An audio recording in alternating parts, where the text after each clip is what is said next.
Bonjour et bienvenue dans le premier épisode de la nouvelle saison de notre émission Le secret des livres.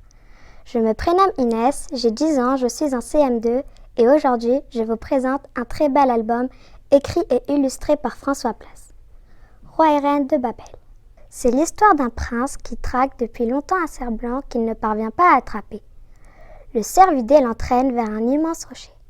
Émerveillé par le paysage, le prince décide d'y bâtir la plus haute tour du monde. Après une dynastie de rois, la tour de Babel prend forme, malgré des périodes sombres et de multiples conflits.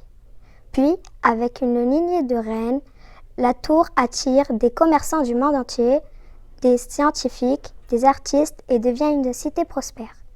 Je vais désormais solliciter François Place à propos de son album richement illustré. Bonjour François Place, j'ai lu Roi et reine de Babel que j'ai beaucoup apprécié.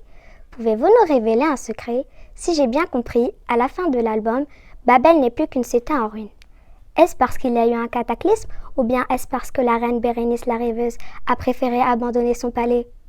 Bonjour Inès, tu me demandes si Bérénice la rêveuse est dans les ruines du palais ou bien si, elle l'a abandonné. Alors je te propose une réponse un petit peu à l'envers.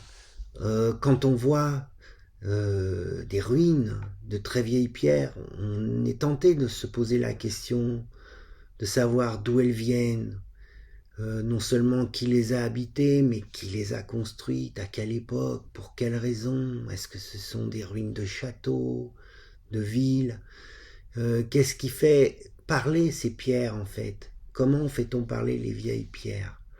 Et donc je suis remonté un petit peu comme ça jusqu'à la fondation de cette tour de Babel, en imaginant que au départ on a la nature sauvage, la mer, la forêt, le rocher, et que dès l'instant où le premier roi pose un pied sur ce rocher, quelque chose va se développer à cet endroit qui sera, on peut dire, une forme de une civilisation qui sera emmenée par cette dynastie des rois et des reines de Babel. Et comme toutes les civilisations, celle-ci va connaître d'abord le grand moment des fondations, puis son apogée, c'est-à-dire quand elle sera la plus rayonnante, quand elle sera connue des autres parties du monde, quand peut-être la connaissance brillera.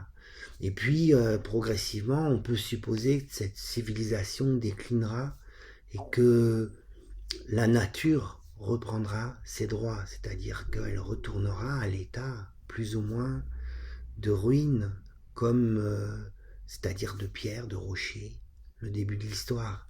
Et le vieil ermite est un petit peu là comme un témoignage de cette histoire. C'est la toute dernière page. Lui voit des reines qui passent dans le ciel comme la mémoire effacée de cette tour de Babel. Voilà, c'était un petit peu ça mon idée, raconter ça. Et j'espère que l'histoire t'a plu. Au revoir Inès. Merci infiniment François Place pour votre participation. J'en profite pour vous présenter un des derniers ouvrages de François Place, Le Chêne, l'album du film du même nom.